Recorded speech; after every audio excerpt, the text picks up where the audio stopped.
पिछली बार हमने गुल्मा अध्याय पढ़ना शुरू किया था। स्त्री विशेष में रक्त गुल्म होता है, यहाँ तक हम आ रहे थे। उसमें उन्होंने जो कहा है कि ऋतौ अनाहारतया भयेन विरोक्षणेन वेग विनिग्रहेश संस्तंभन उल्लेखन योनिदोषेर गुल्मः स्त्रियम रक्तभवो अभ्युपेति। अब ये कैसा होता है? यह स्पंदते पिंडित एव न अंगैशिरा सुशूलः समगर्भलिंगः। अंग नहीं होते लेकिन पिंड होता है। सरौधिरा स्त्री भव एव गुल्मो, स्त्री भव ही होता है, ये पुरुषों को नहीं होता। और उसकी चिकित्सा का एक विशेष सूत्र बताया गया है कि मासे व्यतीते दशमे चिकित्सा। दशम मास के बाद ही, क्योंकि अगर है पूरा का पूरा गर्भ है तो 9वें मास में उसकी कुछ ना कुछ व्यवस्था करनी पड़ेगी, और 10वें मास में करते हैं तो एक गर्भ नहीं है ये कंफर्म हो जाता है, पितरी सिद्धि उसकी हो जाती है। तो चलो आगे चलते हैं, अभी चिकित्सा की ओर चलते हैं। अभी इससे आगे क्रियाक्रमम अतः सिद्धम गुल्मिनाम गुल्मिनाशनम प्रोक्षामि अत ऊर्ध्वंच योगान गुल्म निबर्हणान। अभी यहाँ पे आप देख लीजिए कि यहाँ जो हमने रक्तपित्त में देखा था कि बलवान अबल, ऐसा एक विवेक उन्होंने करने को कहा था कि रक्तपित्त का निदान कर लीजिए, उसके बाद दोषों का बल और आदमी का बल इसका विवरण कीजिए और उसके बाद चिकित्सा की ओर जाइए। अभी यहाँ एक चिकित्सा का एक अलग ही प्रोटोकॉल बताते हैं। जैसे कि मैंने कहा, जब भी ये चरक संहिता पढ़ता हूँ तब एक अलग अलग महफिल सामने आ जाती है। कोई गायक होता है तो एक तरीके से वही राग पेश करता है, कोई दूसरा गायक होता है तो अपने अपने ढंग से अपना राग पेश करता है।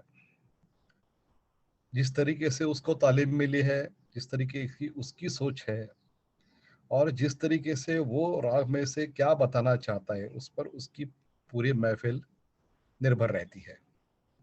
उसी तरह लेकिन हम जब भी किसी का गाना सुनते हैं, महफिल सुनते, तब श्रोता होने के कारण हमें कुछ अपनी तैयारियां करनी पड़ती है। वैसा ही चरक पढ़ते समय हमें कुछ अपनी ही तैयारी करनी पड़ती है। अन्यथा क्या हो जाता है, समझो आप लोग किसी महफिल में चले गए और आप लोगों ने समझो ग्वालियर घराने का गाना बहुत सारा सुना है, और आगे सब आके बैठ गया कोई किराना घराने वाला, आगे बैठ गया। तो किराना घराने वाला आने के बाद वो अपने ढंग से पेश करता है। तो शायद ऐसा हुआ कि ग्वालियर जैसी जो बोलतानाओं की हरकतें हैं या कुछ पढ़त करने का अंदाज ग्वालियर वालों का है, वो किराना वालों का नहीं होगा। या सुर लगाने का जो तरीका है ग्वालियर वालों का, वो किराना वालों का नहीं होगा। अगर पतिया घराने वाला कोई आ जाता है तो वो सब उसकी गायकी लयकारी वाली होगी। तो अगर आप उसी वही सब गायकी सुनते आ रहे हैं बहुत दिनों से, तो आपको मन में ये हो जाता है कि अरे यार, ये वैसा नहीं गा रहा है जैसे मैंने सुना था। तो यही गड़बड़ होती है जब हम छोटे छोटे टेक्स्ट बुक पढ़ लेते हैं या कोई संग्रह ग्रंथ पढ़ लेते हैं, कंपाइलेशन जिसमें ज्यादा होता है ऐसे, तो लगता है कि अरे ये क्या हो रहा है, ऐसा क्यों किया है, ऐसा स्ट्रेट वे क्यों नहीं दिया कि इसका ये इसका ये इसका ये। तो यही ही उसकी खासियत है। हर एक अध्याय अलग अलग से पेश होता है। तो जब भी गाना सुनते हैं हम लोग, या जब भी चरक संहिता पढ़ते हैं, या जब भी कोई पौर्वात्य संहिता पढ़ते हैं, आर्ष संहिता पढ़ते हैं, उपनिषद पढ़ो, आप वेद पढ़ो, जो भी पढ़ो, तो उस अध्याय का एक उसका एक अपना अटायर होता है। जो पेश करने वाला है उसका एक अपना एक मूड होता है। तो पहले एक 2-4 मिनट में आपको जब भी कोई गाना गाता है तब तो उसका मूड क्लियर हो जाता है, क्योंकि आता है बैठता है और अपना राग का कुछ आलापी सुनाता है, आरोह अवरोह सुनाता है, उसकी पकड़ सुनाता है, तो उसका मूड हमें पता चल जाता है। वैसे ही अभी ये चरक चिकित्सा हो या सुश्रुत हो, ये जब ग्रंथ हम पढ़ते हैं तब उसके जो प्राथमिक श्लोक होते हैं उसी से पता चलता है कि ये महफिल अब कैसे रंगने वाली है, और उस ढंग से आप उस महफिल का अंदाजा लीजिए या आनंद लीजिए। आप वहां पे बैठ के ऐसे ऑडिटर जैसे अगर बैठ गए कि यहाँ अच्छा वहां पे भीमसेन जी ने ऐसी तान मारी थी, अब कुमार जी नहीं मार रहे, वहां पे कुमार जी ने ऐसे मींड ली थी, भीमसेन जी नहीं ले रहे, तो गड़बड़ हो जाएगा। आप वो उसको उसने ग्रंथकारों ने या उस गायक ने जिस तरीके से अपने को खुद को प्रेजेंट किया है पहले कुछ 4-5 सूत्रों में, या गायक हो तो 4-5 पहले 2-4 मिनटों में, उस तरीके से वो आगे बढ़ रहा है कि नहीं इसका अंदाजा दीजिए। तो ऐसे ही ये जो ग्रंथ के आरंभिक श्लोक होते हैं उसमें क्या होता है, तो ये उसकी प्राथमिक एक अपना अपना क्या कहूँ कि एक उसका बैकड्रॉप होता है, और उस बैकड्रॉप के आधार पर आगे फिल्म चलती रहती है। तो ये जो फिल्म का आनंद लेना है वो बैकड्रॉप के साथ लेना है। तो चलो अभी यहाँ चलते हैं। तो जैसे कि रक्तपित्त में हमने देखा कि उन्होंने क्या कहा था कि पहले विवेक करो, आप रक्तपित्त निदान होने के बाद पहले विवेक करो, ये बलवान है कि नहीं, दुर्बल है और बलवान है, ये विवेक करो, दोषों का बल कितना है इसका विवेक करो।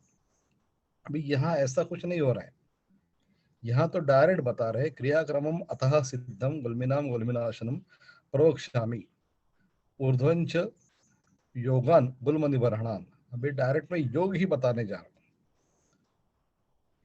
तो ये कैसे लग रहा है कि जैसे कोई अभी आके वो विवेक वगैरह मत करो, ये आप डायरेक्ट अभी गुल्म है ना अपना, तो गुल्म में आपको पेशेंट ना देखो, आप लक्षण पर ध्यान दो। पेशेंट देखना, उसका विवेक करना और उसके बाद लक्षण और पेशेंट का विवेक करना ये जरूरी नहीं समझते गुल्म में। उसमें क्या कहते हैं कि डायरेक्ट योगान गुल्म निवारण। तो यहाँ पे ये जो चिकित्सा होती है वो प्रायशः व्याधि के अनुसार होती है, लक्षणों के अनुसार होती है। यहाँ पे रुग्ण परीक्षा थोड़ी थोड़ी सी, बिल्कुल नहीं, लेकिन उसका एक प्रायोरिटी लेवल थोड़ा एक सेकंड लेवल पर आ जाता है। तो कहते हैं आगे वाले श्लोक में 21 में, वृक्ष व्यायामजम गुल्मम वातिकम तीव्र वेदनम बद्ध विन्मुत्म मारुतम स्नेहर आदित समुपाचरित। अभी वातिकम गुल्म है तो उसमें हेतु देख लीजिए आप, ये भी देख लो कि कैसे बताया है कि वातिका गुल्म है आपका, आपका निधन हो गया वातिका गुल्म, अगर उसमें वृक्ष व्यायाम का हेतु है, स्वाभाविक से वो व्यभिचारी हेतु नहीं होगा, वो कौन सा होगा, वो उत्पादक हेतु होगा, संदिग्ध हेतु होगा। अगर वृक्ष व्यायामजम गुल्मम है, तीव्र वेदना है, और उसी का परिणाम या बद्ध वेणुमूत्र मारुतम ये भी अगर उसमें लक्षण समाहित है, तो आदितः स्नेह रूपाचरित। अब यहाँ पर ये स्नेह ही ये अनेक वचन आ गया, स्नेहेन किया होता तो शायद एक ही, स्नेहेन किया होता तो इसका मतलब है घी का पान करवाइए, लेकिन यहाँ पे स्नेह आदिता समुपाचरित अनेक वचन आ गया, इसलिए स्नेह के अलग अलग पर्याय बताए गए। भोजन, अभ्यंजन, पान, निरूह, अनुवासन। तो स्नेह रूपाचरित का मतलब भोजन में भी स्नेह चाहिए, अभ्यंग में भी स्नेह चाहिए, पान में भी स्नेह स्नेह चाहिए, निरूह और अनुवासन में भी स्नेह चाहिए। तो मतलब है कि वाति का तीव्र वेदना इतना गुल्म है, तो आप इतनी जो 1 2 3 4 5 मार्ग है, पांचों मार्गों से स्नेह उसमें प्रयुक्त कीजिए।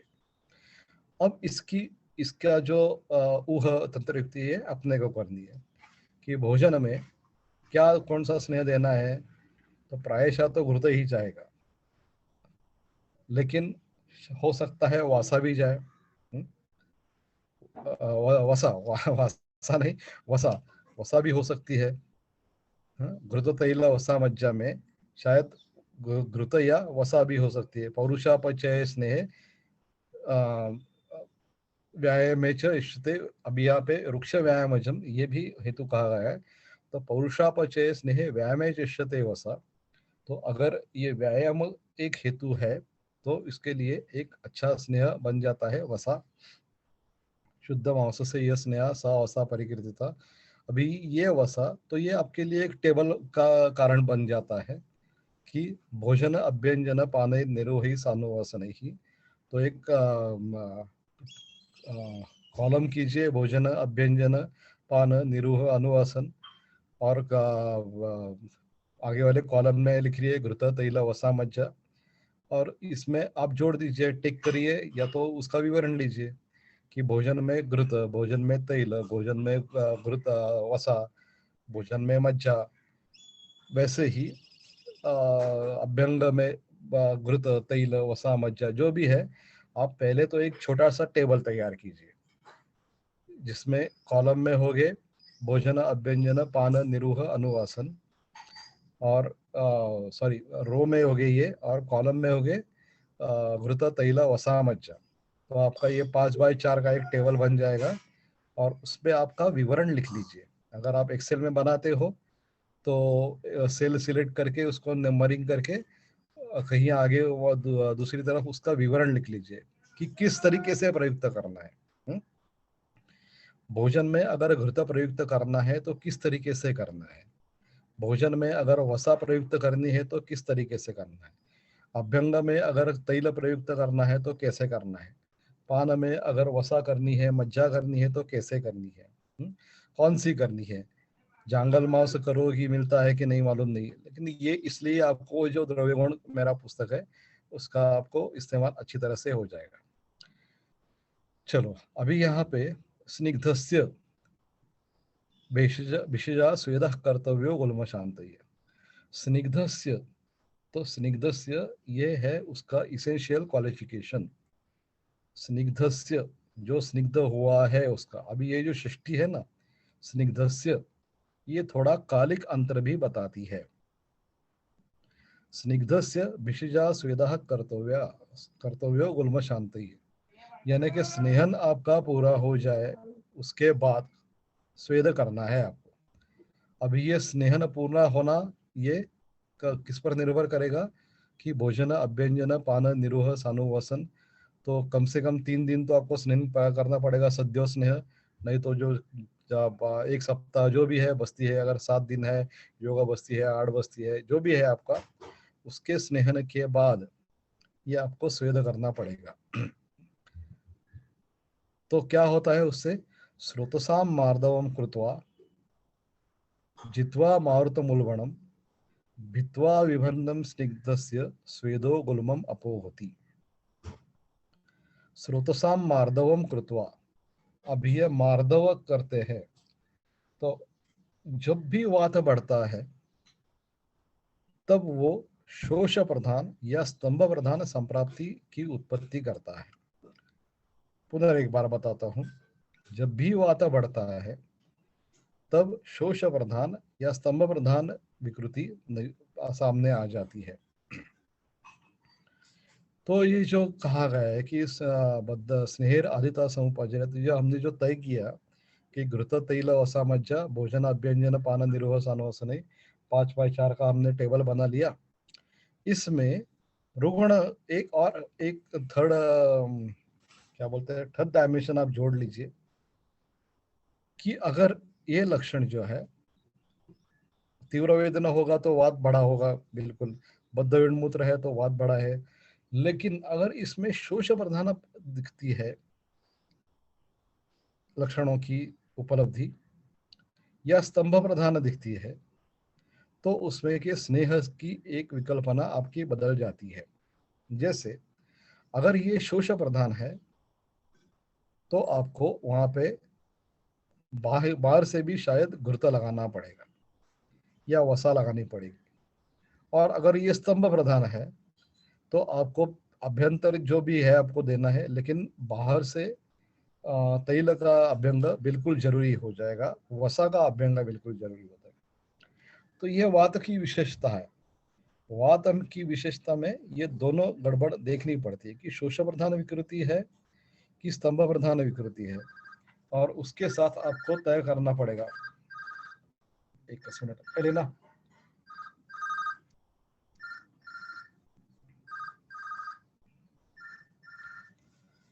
तो उसके साथ आपको तय करना पड़ेगा कि ये आपको स्नेह कौन सा इस्तेमाल करना है।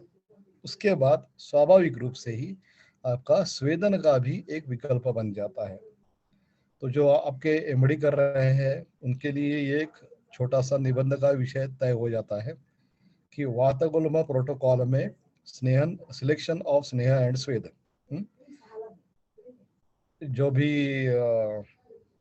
थोड़ा सा आपको आर्टिकल लिखने पड़ते हैं ना, तो उनके लिए ये एक थोड़ा सा तंत्र युक्ति के अनुसार अध्ययन करके वातिक गुल्म में स्नेहन स्वेदन का एक प्रोटोकॉल, ये आपका एक रिसर्च आर्टिकल बन जाता है। तो करने का प्रयास कीजिए।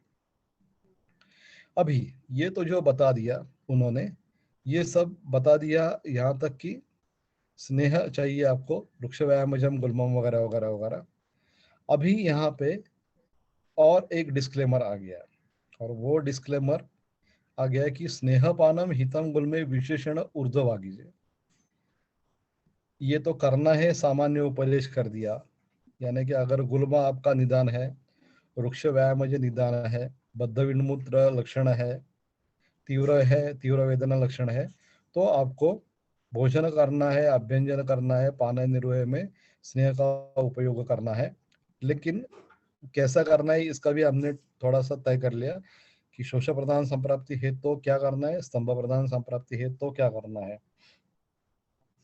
उसके बाद ये बता देते हैं कि हितम गुल में विशेषण ऊर्ध्वनाभिज, तो एक देशिक संप्राप्ति विचार यहाँ पे आ गया। अभी ये एक देशिक संप्राप्ति विचार यहाँ पे आ गया। वो देशिक विचार क्या है, तो यहाँ पे गुल्म के उन्होंने 3 भाग किए हैं। देश विचारों के अनुसार गुल्म के 3 भाग किए हैं। क्यों? चिकित्सा के लिए।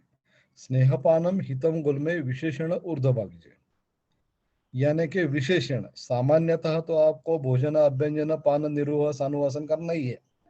विशेषतः स्नेहपानम, अभी ये भी आपका एक ऊह तंत्र युक्ति के लिए आपके लिए कुछ ना कुछ ये तय करने का बन जाता है कि स्नेहपानम करना है।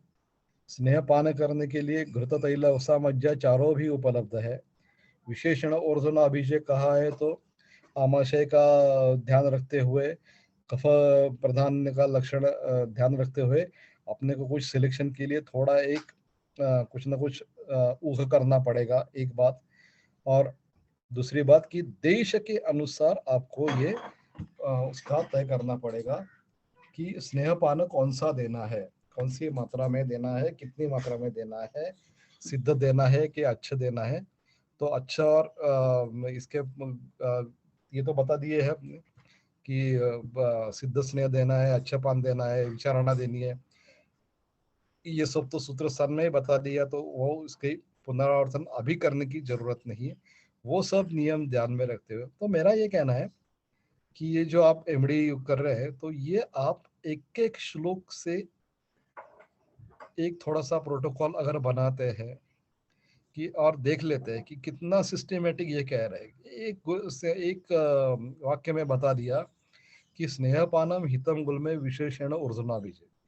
अभी आप इसी सूत्र का विस्तार करते जाएंगे तो आपको जो शुरू करना पड़ेगा सूत्र स्थान के पहले अध्याय से, तो अंत तक जाना पड़ेगा चरक की, और आपको पता चलेगा कि अरे ये जो है प्रत्येक सूत्र, चरक संहिता की विशेषता ये है कि ये वेब है, वेब। चरक संहिता का प्रत्येक सूत्र किसी ना किसी तरीके से एक दूसरे से जुड़ा है, और वो जो जुड़ता है ना, डायरेक्ट होगा इनडायरेक्ट होगा जैसे भी होगा, तो कहाँ तक जुड़ा है, कैसे जुड़ा है, उसमें कुछ पैटर्न बनते हैं क्या, ये देख लेना। ये एक अमूर्त की एक अपनी प्रवास शुरू हो जाती है, और उसमें बहुत ज्यादा मजा आता है। किसी ऐसा है कि हम लोग गाना सुनते हैं, तो लता जी गाती है या कोई और गाता है, अभी वो जो सोनू निगम गाता है, 3 मिनट में गाना गा के चला जाता है, मजा आता है सुनने को। एक 3 मिनट में हमारे को बहुत आनंद आ जाता है।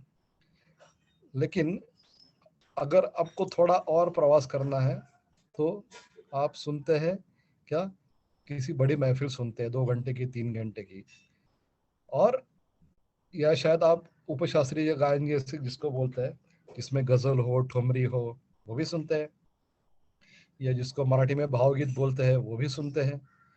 तो हर एक का एक अपना अपना अंदाज होता है। अब भावगीत जो होते हैं उसमें इसने शब्द लिखे हैं, कवि ने शब्द लिखे हैं। तो कवि ने जो शब्द लिखे हैं उसका जो मूड था, उसकी जो एक अपनी अपनी मानसिकता थी, उस मानसिकता को कन्वे करना है आपको। चित्रपट गीत है तो चित्रपट गीत में जो सिचुएशन है उसके अनुसार आपको वो जो मूड है वो लोगों को दिखाना भी है और सुनाना भी है। लेकिन अगर कोई एक शास्त्रीय संगीत की महफिल बैठ जाती है, हो सकता है कि उसमें शब्दों का महत्व ही ना हो। तराने जैसे शब्द भी लेकर बैठते हैं कि जिसमें शब्द को कोई अर्थ ही नहीं है, तो बिना शब्द का आधार लेते हुए भी एक भावना पहुंच जाती है। तो यही उसका एक अलग अलग खासियत रहती है। अभी आपकी जितनी प्रगति हो जाएगी उतना आपको अलग अलग अच्छा लगता है। वैसे ही चरक में जो विशेषता है कि देखो एक ही सूत्र है, स्नेहपानम हितम गुल में विशेषण ऊर्ध्वना बीजे। अभी आप इसकी अमूर्त, इसमें जो मूर्त है तो दिखाई दिया कि स्नेहपानम हितम गुल में विशेषण ऊर्ध्वना बीजे। अभी इसमें से जो अनुक्त है, उसमें जो लेशोक्त है, उसमें जो आ, एक जो अमूर्त है, उसमें कि क्या क्या अमूर्त है जिसकी मूर्ति यहाँ पे लिखाई नहीं दी, वो अमूर्त ढूंढने की क्या आप कोशिश कीजिए तो बड़ा मजा आता है। क्योंकि वो अपना खुद का प्रवास होता है और वो पूरे शास्त्रीय तर्क पर आधारित होता है। ऐसे नहीं कि मेरे मन से मैं करूँ, मनपूत करूँ, ऐसे नहीं, वो जो पूरे शास्त्रीय तर्क पर आधारित होता है, तो बड़ा मजा आता है। तो एक एक प्रवास के जैसे आप गाना सब सुनना शुरू करते हैं, आपको चित्रपट गीत अच्छे लगते हैं, भावगीत अच्छे लगते हैं, गजल अच्छे लगते हैं, या कुछ सैड सॉन्ग अच्छे लगते हैं। उसके बाद अगर प्रवास शुरू हो जाता है तो आपको ऐसा लगता है कि अरे यार चलो एक एक अभी आज 1 घंटा गल यमन ही सुनेंगे, या आज 1 घंटा या पुरिया धनाश्री ही सुनेंगे, तो मजा आ जाता है उसमें। हम्म? कोई वाद्य बजता है तो वाद्यों में तो बिल्कुल शब्द नहीं होते, फिर भी जो यमन या पुरिया धनाश्री में जो कहना है उनको, वो उनका मूड हमें समझ में आता है, क्योंकि हमारा उन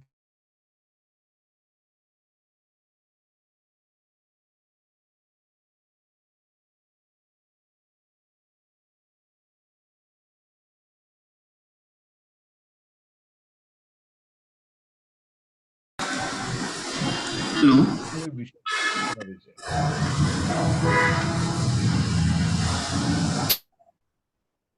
ऊर्ध्व अभिज में क्या करना है बता दिया।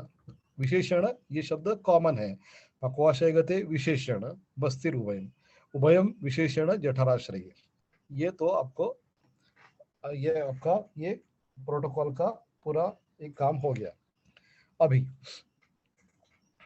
इसके होने के बाद अपेक्षा व्यक्त करते हैं कि दीप्ते अग्नौ वातिके गुल में विबंधे अनिल वर्चसो हो। दीप्ते अग्नि, अग्नि प्रदीप्त हुआ है, विबंधे अनिल वर्चसो हो, अनिल और वर्चस, इसका विबंध अभी भी कायम है। तो ब्रूहणानी अन्नपानानी स्निग्धोष्णानी प्रयोजयेत। अभी यहाँ पे आप देख लीजिए वापिस एक अनेक वचन आ गया कि ब्रूहणानी अन्नपानानी। ब्रूहण की व्याख्या की गई है हमारे यहाँ, अन्नपान विधि है, स्निग्धोष्णानि प्रयोजयेत। पुनः पुनः स्नेहपानम निरुहा सानुवासना प्रयोज्य वातगल्मेषु कफ पित्तानुरक्षण। कफ पित्तानुरक्षण ये कहा गया है, ये सब जरा थोड़ा उसमें, ये थोड़ी उसमें अलग बात है। क्यों अलग बात है, तो इसका जरा थोड़ा विस्तार कर लेते हैं। कफ पित्तानुरक्षण का मतलब क्या होता है। तो पहले तो ये बात हो गई कि अगर हमें ये जो करना है, पुनः पुनः स्नेहपानम निर्वासना भ्रूणानि अन्नपानानि वगैरह वगैरह, तो उसमें करना है आपको वात का रक्षण। और वो एक शब्द उस पर उपयुक्त किया है, जीतवा मारुतम उल्बणम। तो जीतवा मारुतम उल्बणम का मतलब है कि आपको मारुत के विपरीत जो रस होते हैं मधुर आम्ल लवण, वो इतनी प्रभुत मात्रा में प्रयुक्त करने हैं कि जिससे मारुत पर जय प्राप्त हो। विरुद्ध गुण संयोगे भूयसा अल्पम ही जीयते। इस हिसाब से आपको उतना मधुर रस, उतना अम्ल रस और उतना लवण रस प्रयुक्त करना पड़ेगा। तो इसकी एक कसौटी भी बताइए, कफ पित्त अनुरक्षण करना है। प्रयोज्यावात गुल्मेशु कफ पित्त अनुरक्षण। अब ये कैसा करना है, इस पर जरा थोड़ा ध्यान देते हैं। अगर आपके पास कागज पेन है तो लिखने बैठ जाइए, मैं थोड़ा विवरण करता हूँ उसको। हमारे पास वातगन रस है, मधुर अम्ल लवण।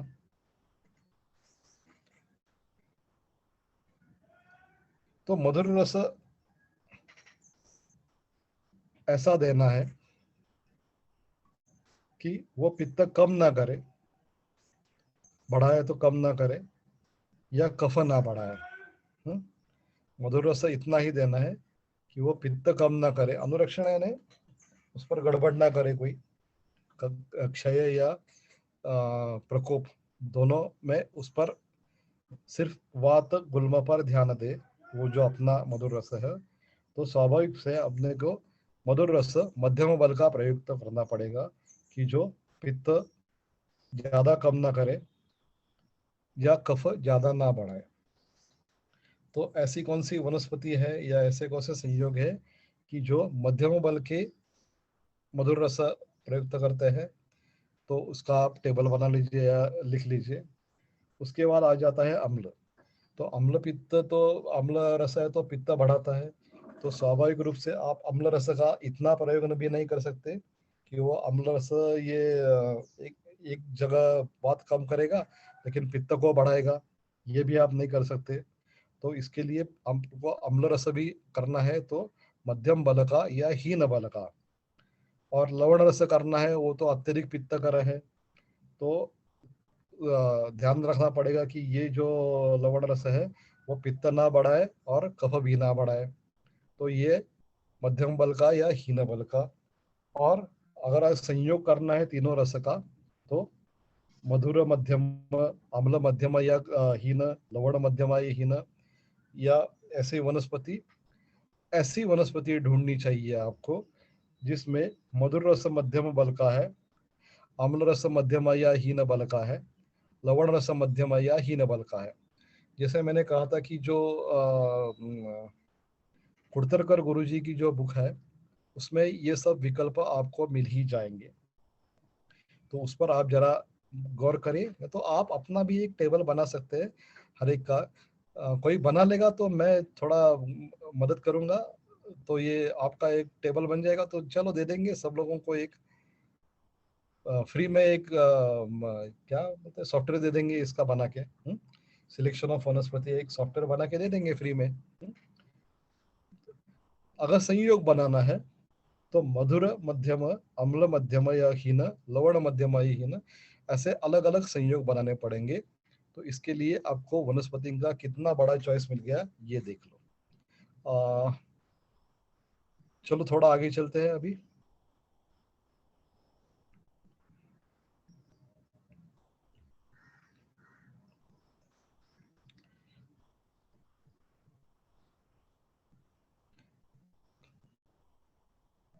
हाँ, कफो वाते जिते प्राये वित्तम शोणितमेव वा यदि कुप्यति वा तस्य क्रियमाणे चिकित्सिते यथोल्बणस्य दोषस्य तत्र कार्यं विसर्जितम् आदौ वन्ते च मध्ये च मारुतम परिरक्षत। अभी चरक जी एक ध्यान भी रखते हैं, कफो वातो जित प्राये वित्तम शोणितमेव वा। कफ और वात को जीत लिया आपने, पित्तम शोणितमेव वा, पित्त और रक्त को यदि कुप्यति, करते करते अगर कोप हो जाता है तो तस्य क्रियमाणे चिकित्सिते, उसमें करने वाली चिकित्सा में यथोल्बणस्य दोषस्य तत्र कार्यं विसर्जितम्, यथ उल्बणस्य दोषस्य तत्र कार्यं विसर्जितम्।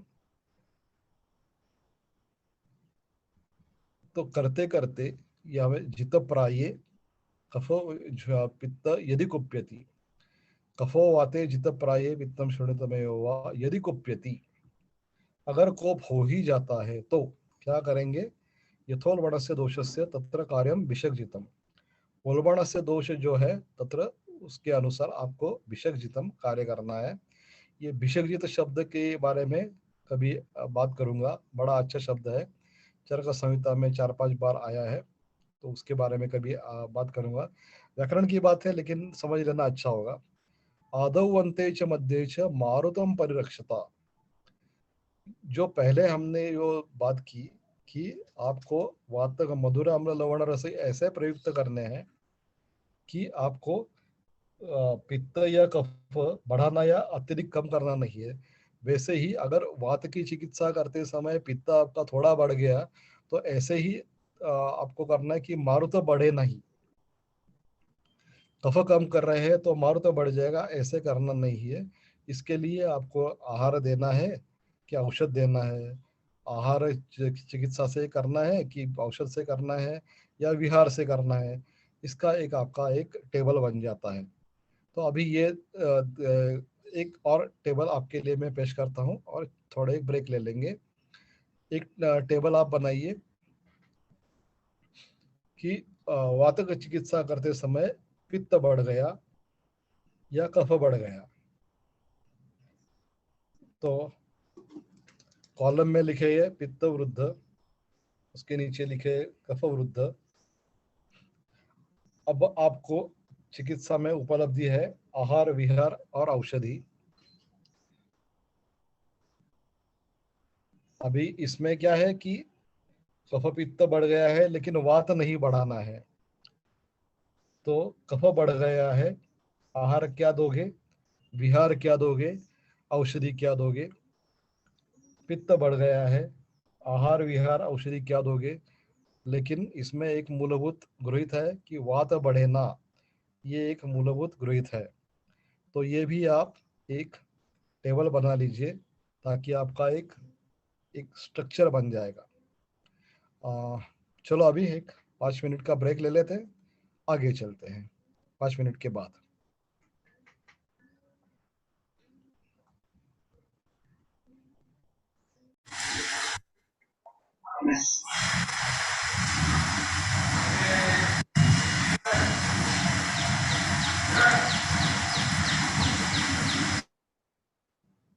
तो हम अभी बात कर रहे थे कि ये भी आपको एक टेबल बन जाता है कि अधिकरण जो है वो वातिका गुल्म, आपको उसमें पान अभ्यंजन भोजन निर्वाह अनुवासन ये सब करके,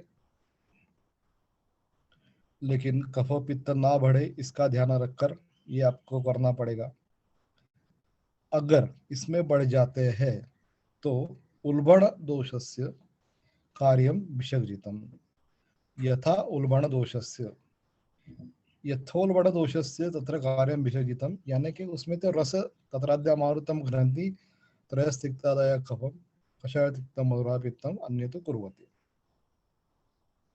इसी सूत्र के अनुसार यथोल्बण से दोषस्य तत्र कार्यम विसर्जितम आदौ अन्ते च मध्ये च पारुतम परिरक्षिता, वात को ध्यान रखते हुए। तो देख लीजिए आपको कितने विकल्प मिल जाते हैं। पित्त अगर बढ़ गया है तो पित्त उल्बण से तो स्वाभाविक है, आप तो उल्बण है तो उसमें घृतपान नहीं करवाओगे, लेकिन आपको ये मारुतम परिरक्षिता, तो इसके लिए आपको रस कौन सा मिल जाता है, मधुर कषाय तिक्त मधुर पित्तम अन्य तो कुर्वते। तो कषाय तिक्त रस रस देने हैं आपको, लेकिन ये बढ़ाना नहीं है, कौन सा, वात बढ़ाना नहीं है। तो आपको कषाय तिक्त रस देने हैं पित्त अगर बढ़ गया है तो, लेकिन उसमें मारुत नहीं बढ़ना चाहिए। तो मधुर रस कितना आ जाएगा उसमें, किस ढंग से आ जाएगा, कौन सी विकल्पना उसकी आ जाएगी, चूर्ण या क्वाथ या क्या। उल्बण दोष है तो आप स्वाभाविक है क्वाथ की विकल्पना नहीं होगी, सिद्धकृत की विकल्पना नहीं होगी। चूर्ण हो सकता है, कल्क हो सकता है, स्वरस भी हो सकता है। किसका दोगे, कितना दोगे, या रसकल्प भी हो सकते हैं, जो भी है आपका। लेकिन उसकी एक विकल्पना, थोड़ा सा उसका माइन्यूट डिटेल आपका इसी सूत्र में तैयार हो जाता है। चलो आगे चलते हैं।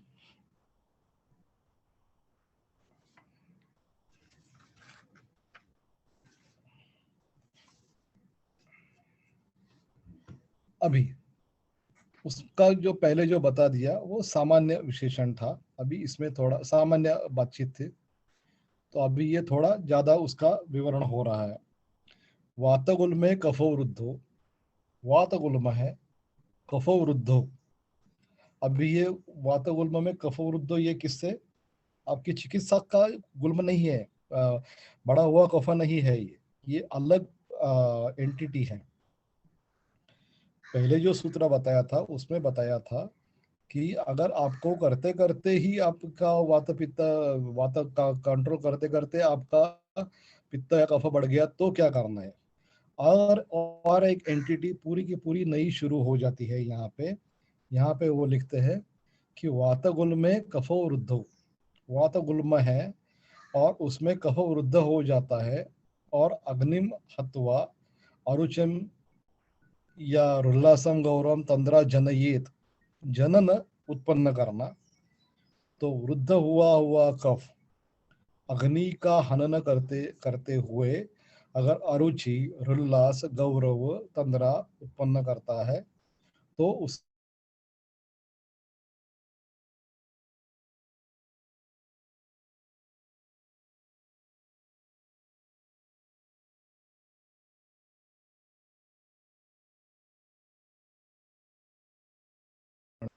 वर्तयो गुटिका शूर्णम कफवातहरम हितम, शूला नाह विबंदेशु। अभी ये देश एक अलग है। हाँ, अग्निम, हत्वा, अरुचिम, रुल्लास, गौरव, तंद्रा, ये सब कफ प्रधान लक्षण है। और ये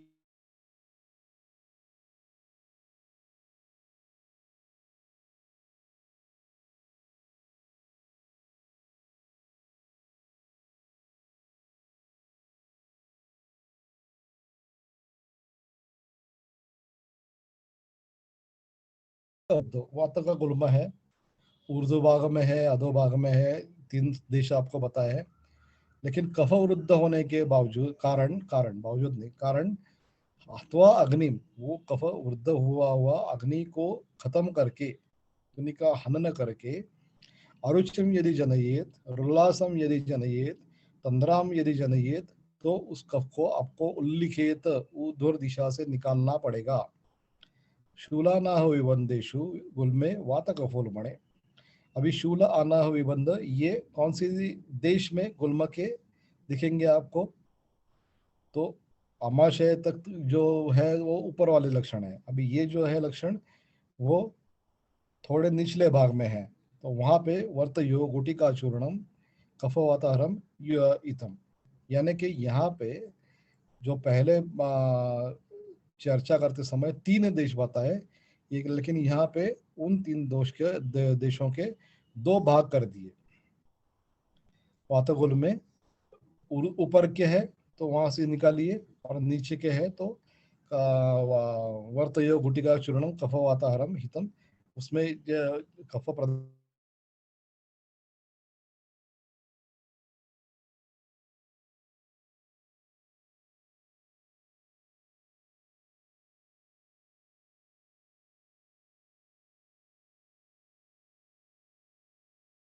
आपको वटिका गुटिका, वर्तया गुटिका चूर्णम कफ वाताहरम ऐसा करना है। अभी अगर पित्तवा यदि संवृद्धम संतापम वातगुल्मिनः कुर्यात्, पित्त भड़कने के बाद अगर संताप उत्पन्न करता है, कुर्याद विरेचः, कुर्याद अगर कुर्याद संतापम कुर्याद विरेचः स भवेत् सस्नेह अनुलोमकैः, स्नेहन और अनुलोमक देके उसका आपको विरेचन करना है, ऐसी बात यहाँ पे की गई है।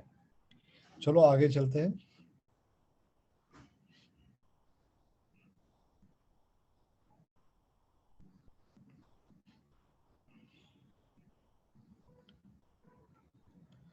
गुल्मो यदि अनिलादीनां कृते सम्यक् विसर्जिते न प्रशाम्यते रक्तस्य सो अवसेकात् प्रशाम्यति। अभी गुल्मो यदि अनिलादीनां कृते सम्यक् विसर्जिते, अब ये चर्चा किसकी चल रही?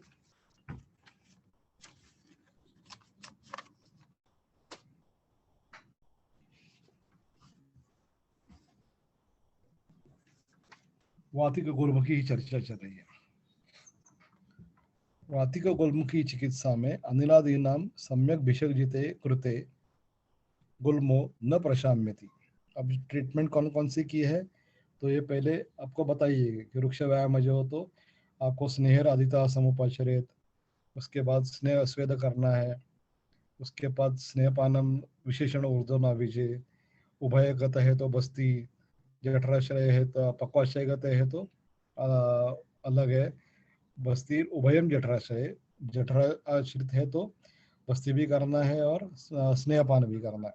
ये सब बता दिया अब आप भी उसके बाद भी बता देते हैं कि इतना सब करने के बाद भी अगर नहीं होता है तो न प्रशाम्यति रक्तस्य सो अवसेकात् प्रशाम्यति। इतना सब करने के बाद भी अगर कम नहीं होता है तो रक्त के अवशेषण से वो कम हो जाएगा, ऐसा उन्होंने कहा है। अभी यहाँ पे अपने को और भी विकल्प बन जाते हैं कि रक्त से अवसेकात् प्रशाम्यति तो ठीक है, और रक्त अवसेक का विकल्प कैसे करें, तो एक सामान्य रूप से मिल जाता है कि चलो ये बाहु कुरपर से निकाल ले या पैर से निकाल ले, लेकिन उसका अगर थोड़ा एक अपने को प्रोटोकॉल सेट करना है, थोड़ा सा स्पेसिफिक करना है,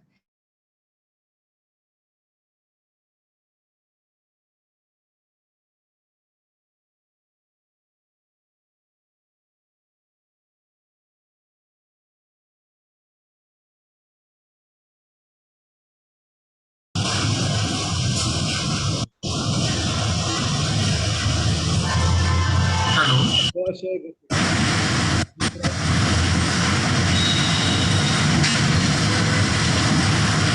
हेलो।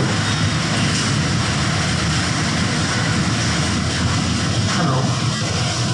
सर तुमचा आवाज नाही येत. हाँ येतोय का? हाँ हाँ आता येतोय.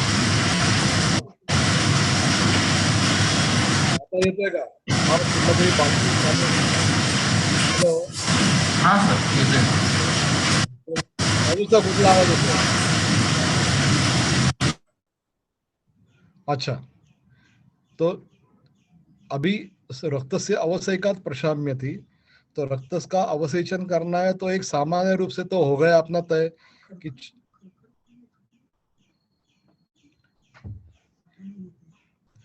तो सामान्य रूप से तो तय हो गया कि चलो बाहू से निकाल लेते हैं, कुरपर से निकाल लेते हैं, नहीं तो पैर से निकाल लेते हैं, ये तो सामान्य व्यपदेश हो गया। फिर भी अगर चरक अकॉर्डिंग टू चरक जाना है तो इसके लिए उन्होंने ही जो देश के वातिक गुल्म की चिकित्सा के देश 3 बताए हैं, उसका आधार हमें लेना पड़ेगा। कौन से 3 देश है? स्नेहपानम हितम गुल्मे विशेषण ऊर्ध्वनाभिजे पक्वाशयगते बस्तिर उभयम जठराश्रय। तो उन्होंने ऊर्ध्वनाभिज एक देश है, पक्वाशयगत एक देश है, तो और बस जठराश्रय 3 देश उन्होंने वात गुल्म की चिकित्सा में बताए गए हैं। तो आपको शायद सार्वदेहिक रक्त मोक्षण ये एक सामान्य विकल्प है, फिर भी इन तीनों के अनुसार स्थानिक सिरा का व्यध ये आपको अति स्पेसिफिक विकल्प मिल जाता है कि अगर गुल्म यहाँ पे संस्थित है, ऊर्ध्वनाभिज है, तो आपको वहां की सिरा का व्यध करना पड़ेगा, रक्त निकालना है। अगर है जठराश्रित है तो वहां से आपको करना पड़ेगा, और सॉरी पक्वाशयगत है तो यहाँ करना पड़ेगा, और जठराश्रित है तो आप दोनों भी कर सकते हैं, ऐसा विकल्प आपको मिल गया। यही खासियत है।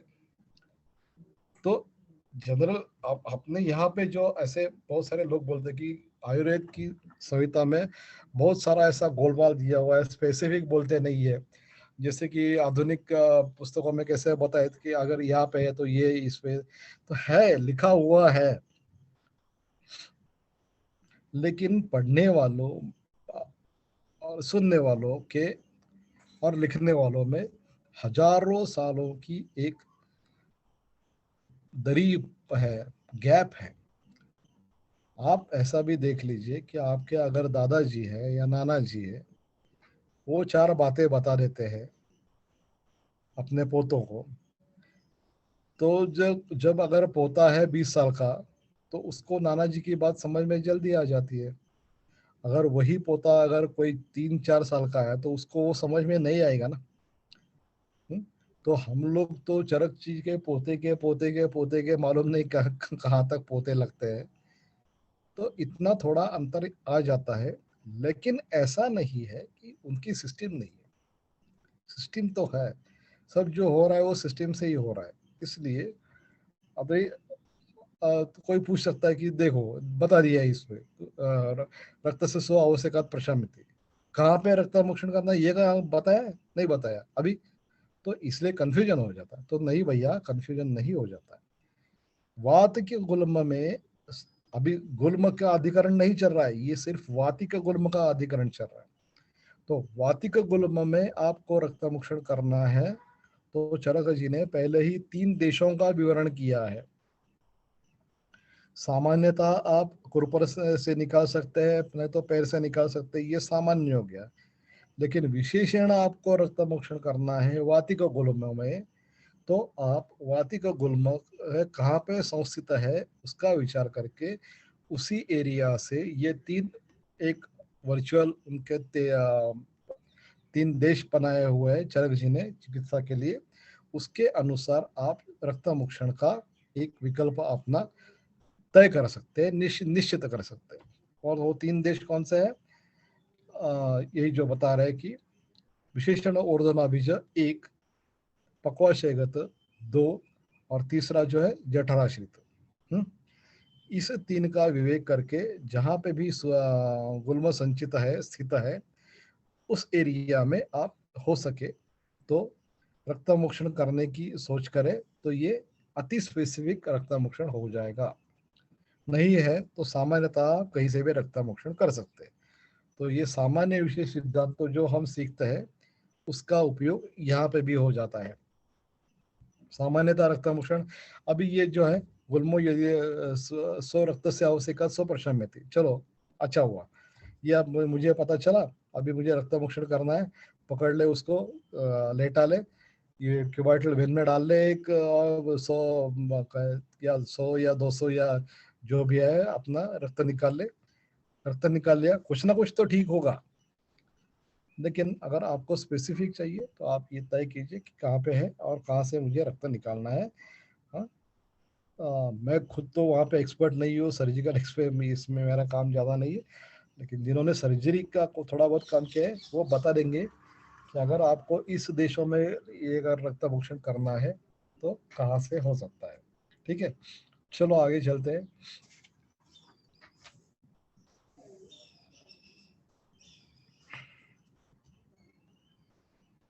अभी यहाँ पे पित्त की चिकित्सा शुरू हो गई। स्निग्धोष्णेन उदिते गुल्मे पैत्तिके संसनम हितम।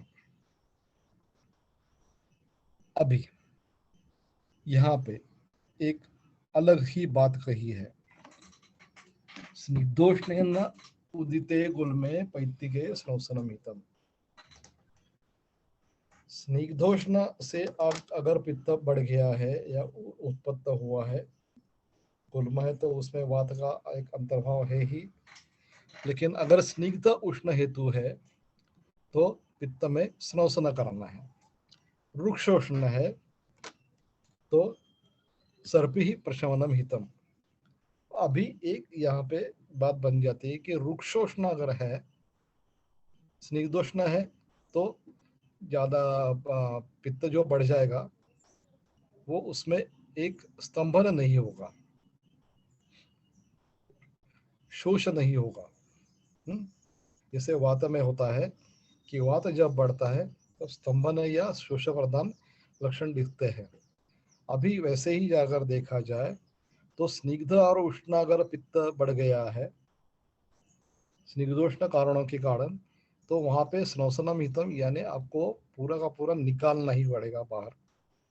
लेकिन ये रुक्ष और उष्ण अगर साथ आते हैं, यानी वात का रुक्ष गुण और पित्त का उष्ण गुण ये अगर साथ में आ जाता है, तो थोड़ा स्तंभन या शोष प्रदान कार्य वहां पे दिखाई पड़ता है। इसलिए वहां पे पहले सर्पी आप इस्तेमाल कीजिए। सर्पी किस लिए? कि रुक्षता भी कम हो जाए और वहां का स्तंभ या शोष भी कम हो जाए। ठीक है। अभी उसके बाद पित्तम व पित्त गुल्मम व ज्ञात्वा पक्वाशय स्थितम। अभी यहाँ पे वात के 3 देश बता दिए, यहाँ पे पित्त का एक ही देश बता दिया। पित्तम व पित्त गुल्मम व ज्ञात्वा पक्वाशय स्थितम कालात् विनिर्हरेत सद्य सत्तिकै क्षीरवस्तिभिः पयोसो व सुकोष्णेन सत्तितेन विरेचयेत विषकाग्नि बलापेक्षी सर्पिषा तैर्वकेन वा। अभी यहाँ आप देख सकते हैं कि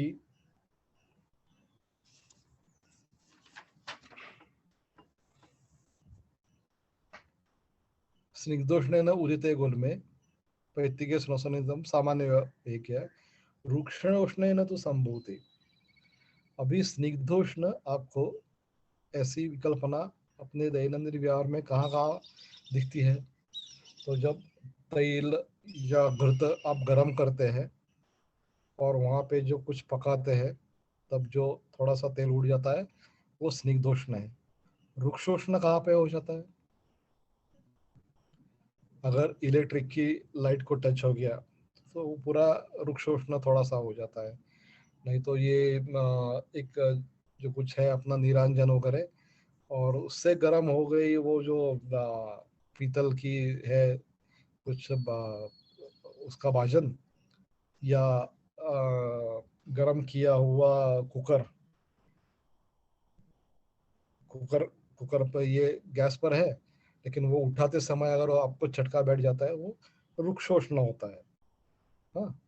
और ये अगर घृत या तैल का ही आपका एक थोड़ा सा वहां पे उड़ के जब तैल सिद्धि करते हैं या घृत सिद्धि करते हैं, ये तो च्यवनप्राश जब करते हैं, च्यवनप्राश जब करते हैं तब तो आप लोगों ने अनुभव किया होगा कि जो उसके अगर बूंद उड़ जाते हैं तो इतना वो स्निग्धोष्ण, इतना वेदना होती है। जब हम पूरा का पूरा जिसको मावा बोलते हैं और उसका और घृत तैल का सम्मेलन करके उसको सिद्धि करते हैं, तब अगर उसमें से कुछ बूंद उड़ जाते हैं जोर से, अगर अच्छी तरह से कढ़ाई नहीं चलाई तो जो बूंद उड़ जाते हैं वो इतना दाह करते हैं, इतना दाह करते हैं कि 2-2 3-3 दिन भी उसके शमन में लग जाते हैं, अगर तत्काल कुछ नहीं किया तो। हम्म। ऐसे ही रुक्षोष्ण क्या क्या होता है? गर्म स्त्री आयनिंग जो करते हैं उसका अगर बैठ जाता है आपको, ये सब रुक्षोष्ण और शीतोष्ण ये अलग अलग स्पर्श है। स्पर्श की जानकारी देने के लिए मैंने ये सब आपको दृष्टांत बता दे। तो ऐसे हेतुओं से अगर पत्ती का गुल्मा है या ऐसी ऐसी परिस्थिति है, तो स्रवसन या सर्पी प्रशमनम परम। अभी यहाँ सर्पी पिराना है, तो विरुद्ध गुण संयोगे भूयसा अल्पम ही जियते, इस मात्रा में आपको सर्पी का पान कराना पड़ेगा। ऐसे नहीं कि 1 चम्मच रोज लीजिए, नहीं, आपको शायद 30 ml जो न्यूनतम स्नेह है उससे शुरुआत करके हो सकता है आपको कभी कभी एक पेशेंट को पूरे दिन में थोड़ा 100 ग्राम 200 ग्राम, हाँ, इतना भी स्नेह आपको सर्पी खिलाना पड़ेगा। ये मात्रा और काल ये आपका युक्ति इसको बोलता है। मात्रा कालाश्रय युक्ति। युक्ति क्या है?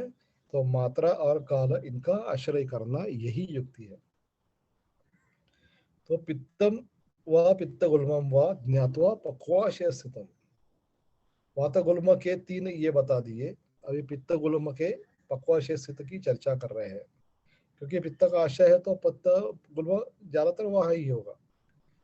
काल विनिर्हरेत सद्य सतिक्तगई सतिक्तई क्षीरवस्थी पयसा व सुकोष्णेन सतिक्तेन विरेचयेत् विषक अग्निबलापेक्षी सर्पिषा तैर्वकेन वा। अभी पहली बार इन्होंने सामान्य से विशेष पर एक छलांग लगाई है। तैलवक सर्पी, तो तैलवक का ये आप ढूंढ लीजिए, उसका स्वभाव क्या है, उसके गुण क्या है, और तैलवक का स्वभाव, और ये सब पता चलने के बाद आपको पता चलेगा कि पित्त की पित्त गुल्म की चिकित्सा करने के लिए, पक्वाशय गत पित्त गुल्म की चिकित्सा करने के लिए, विरेचन करने के लिए तैलोक सिद्ध सिरपी क्यों इस्तेमाल किया है, ये आपको ऐसे ही पता चल जाएगा। चलो आगे चलते हैं।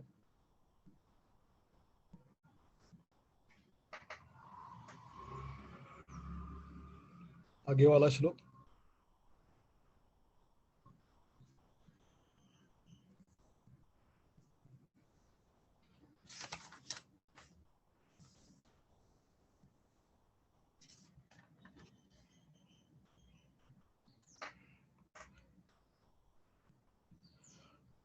निलेश, पुढचा श्लोक।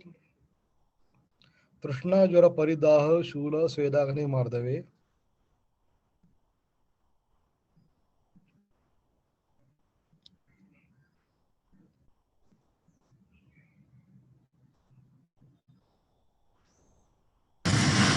आहे सर, चालू आहे तोच आहे.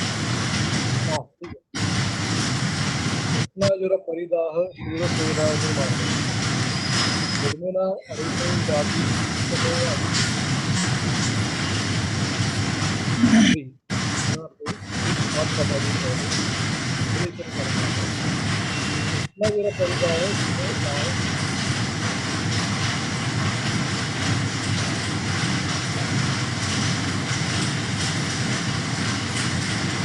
आवाज होता है निलेश? Railway, hello. हाँ रेल्वेचा आवाज येतोय का? हाँ थांबला.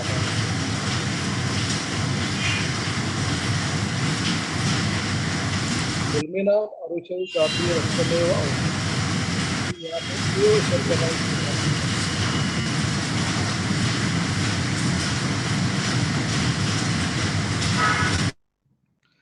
हाँ, गुल्मीनाम अरुचौ चापि रक्तमेव अवसेचय, तृष्णा ज्वर परिदाह शूल स्वेदाग्नि मार्दवे, गुल्मीनाम अरुचौ चापि रक्तमेव अवसेचय। अभी एव अवसेचय, यहाँ पे आप थोड़ा सा फर्क देख लीजिए। कफे वाते जित प्राये पित्तम शोणितमेव वा, यदि न शाम्य थी, तो वातक गुल्म में इतना सब करने के बाद अगर शमन नहीं होता है तो रक्त अवसेचन। यहाँ पे लेकिन तृष्णा ज्वर परिदाह पित्त गुल्म में है, स्वेद स्वेद है, अग्निमार्दव है, अरुचि है, तो रक्तमेव अवसेचय। अभी यहाँ पे और एक विकल्प आ गया, सामान्य विकल्प दिया हुआ है और विशेष विकल्प की जैसे हमने तय करना है वो इस तरह के हो गया कि पित्त ज्वर की। अभी यहाँ जो अधिकरण चल रहा है वो क्या है कि ज्ञातवा पक्वाशय स्थितम, तो पक्वाशय स्थित ही आपको ज्यादा से ज्यादा अगर अत्यधिक स्पेसिफिक करना है तो पक्वाशय की एरिया से ही आपको रक्त निकालना पड़ेगा। छिंदमूला न विधयन्ते, छिन्नमूला विधयन्ते न गुल्मा यान्ति न क्षयम, यान्ति च क्षयम, छिन्नमूला विधयन्ते न गुल्मा। छिन्न मूल, उसका मूल ही अगर छिन्न हो गया तो विधयन्ते, उसका दाह नहीं होता, यान्ति च क्षयम, कम ही हो जाते हैं, रक्तम ही व्यम्लता यास्ति, रक्त ही वि अम्लता, वि ये विरोधक दर्शाता है, उसमें जो अम्लता बड़ी है कम याति। अभी यहाँ पे देखने लायक है, रक्तम ही व्यम्लताम याति, शब्द प्रयोग किया है याति। अभी जो याति शब्द है वो टेम्पररी है, वो तत्कालीन अवस्था बताता है। रक्त ही व्यम्लम भवती अगर शब्द प्रयोग किया होता, जैसे कि क्षारो ही याति माधुर्यम, इस सूत्र का जब मैं विवरण करता हूं तब बताता हूं कि यहाँ पे जो शब्द बताया है वहां पर ध्यान दीजिए आप कि व्यम्लताम याति, याति शब्द है, भवती नहीं है। भवती का मतलब ये रिवर्सिबल प्रोसेस,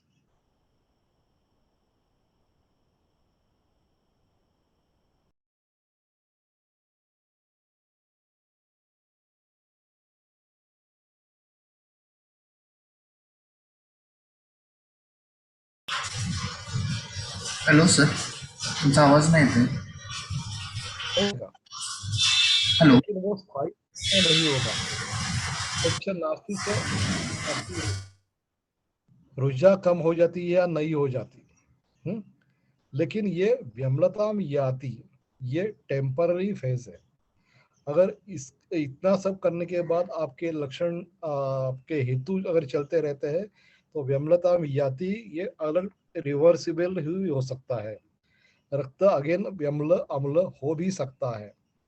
तो ये ध्यान देने लायक यहाँ पे है शब्द प्रयोग। जैसे कि मैंने कहा था पिछली बार, अनेक व्याख्यानों में बता देता हूँ कि शब्द प्रयोगों पर ध्यान दीजिए। भगवती का अर्थ क्या होगा कि ये हो गया, अब ये रिवर्सिबल नहीं हो गया। जैसे कि आप लोग वैद्य हो गए, हम वैद्यो अभवम, मैं तो वैद्य हो गया। अब आप कुछ भी करें, आपको वैद्य की डिग्री से कोई निकाल नहीं सकता, ठीक है ना। तो ऐसे आप हो गया। हम्म लेकिन ये जो है रक्तम ही व्यम्लताम याति, अगर मैं बन गया समझो किसी में यहाँ पे स्थानिक मेरी स्वराज्य संस्था में मैं पार्षद बन जाता हूँ, तो पार्षद बन जाना ये रिवर्सिबल प्रोसेस है। हो सकता है अगली इलेक्शन में मैं गिर जाऊं, हो सकता है इस इलेक्शन में भी मुझे कुछ गड़बड़ हो जाए और मुझे त्याग पत्र देना पड़े। तो ये टेम्पररी फेज है याति, और ये भवती अगर होता तो वो परमानेंट फेज होती, इरिवर्सिबल प्रोसेस। तो इसलिए ध्यान देना है कि तृष्णा ज्वर परिदाह यहाँ में रक्तमेव अवसेचयत, ये तो कि रक्तमेव अवसेचयत, यहाँ पे भी दृढ़ता बताई है कि रक्त करना ही है आपको। छिन्न उससे क्या होता है, मूल ही छिन्न होते हैं। गुल्मा यांति च क्षयम, गुल्म क्षय होता है।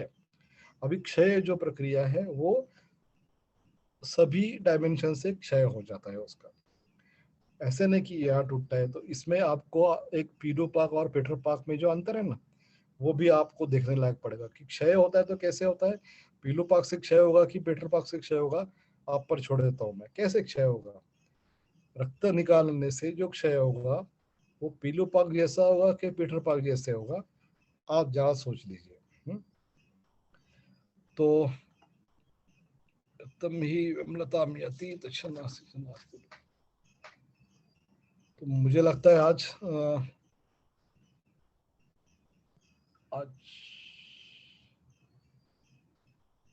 चलो आज यहाँ ही ठहरते हैं जरा।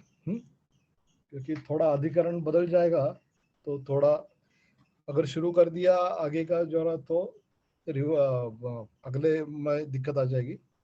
तो अगले बार इसकी थोड़ी रिवीजन कर लेते हैं, कुछ विशेष शब्द है इसकी भी थोड़ी रिवीजन कर लेते हैं, और उसके बाद आगे का आपका हो जाएगा। तो आज के लिए इतना काफ़ी। आप सबको धन्यवाद।